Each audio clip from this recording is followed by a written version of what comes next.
Pak Presiden sudah mencanangkan pada 3 tahun yang lalu bahwa Indonesia akan menurunkan emisinya oleh kemampuan kita sendiri sekurang-kurangnya 26% pada tahun 2020. Bahkan bisa 41% kalau dengan dukungan dunia internasional. Yang pertama, melalui Kementerian Kehutanan, tadi itu program kita stop penebangan.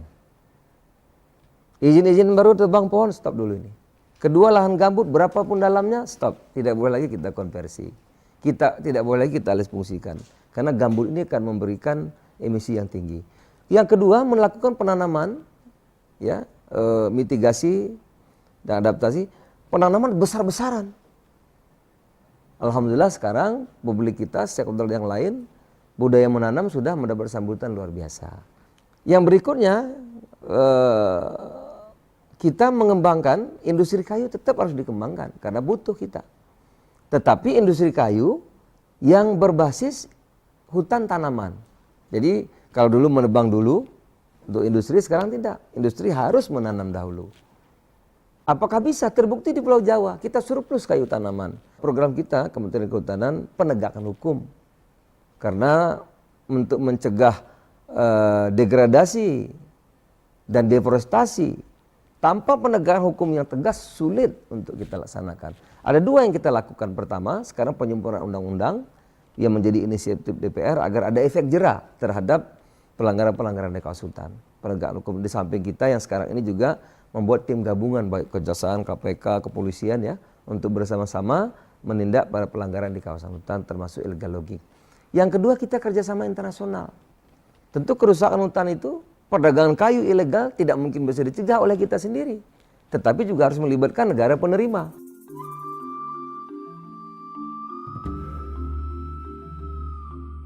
Pertama, kita menghentikan. Jadi bukan karena Norway-nya, tetapi ini bagian dari rencana aksi kita. Kita menghentikan sementara izin-izin baru di kawasan hutan alam kita dan lahan gambut.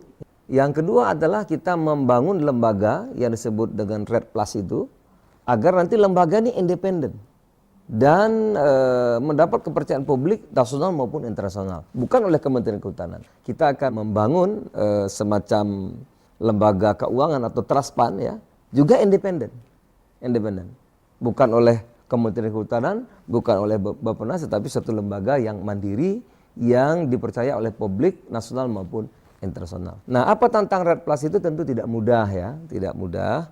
Yang pertama, bagaimana agar program ini menyambung kepada rakyat di sekitar dan dalam kawasan hutan itu. Yang kedua tentu teknologi ya, kemudian juga dari sekarang ini dari berbagai kerjasama internasional itu juga berbeda-beda ya. Berbeda-beda, misalnya Eropa berbeda tentu dengan Jepang dan Korea Selatan ya. Kemudian juga karena belum ada payung hukum, karena belum diputuskan dalam COP kemarin, ini juga salah satu menjadi lambatnya pelaksanaan kerjasama REDD Plus maupun voluntary ya untuk perdagangan karbon ini.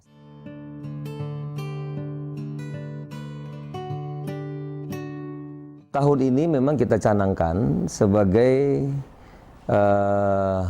tahun untuk memperkuat perlindungan, pengelolaan kawasan konservasi kita. Fokus kita adalah menjaga kawasan konservasi, kawasan taman nasional, cagar alam dan sebagainya. Tentu meningkatkan kerjasama dengan pemerintah daerah yang pertama. Kedua, meningkatkan anggarannya. Anggarannya pada tahun ini kita tingkatkan 2 kali lipat untuk menjaga kawasan itu. Kemudian yang ketiga juga untuk melakukan perlindungan kita kerjasama dengan teman-teman kita ya, apakah kepolisian juga dengan tentara kita, TNI kita kerjasama. Nah yang kedua kita melakukan sebagai tahun kehutanan nasional kita melakukan rehabilitasi besar-besaran. Alhamdulillah pada tahun ini apa yang dicanangkan Bapak Presiden yaitu kita harus menanam 1 miliar pohon. Alhamdulillah pada tahun 2010 kita mencapai 1,3 miliar pohon yang kita tanam. Tahun ini kita targetkan kembali untuk menanam sekurang-kurangnya 1 miliar pohon. Saya kira itu lagi-lagi mudah-mudahan ini selain untuk menghijaukan Indonesia juga menjadi sumbangsi kita terhadap dunia. Saya kira begitu.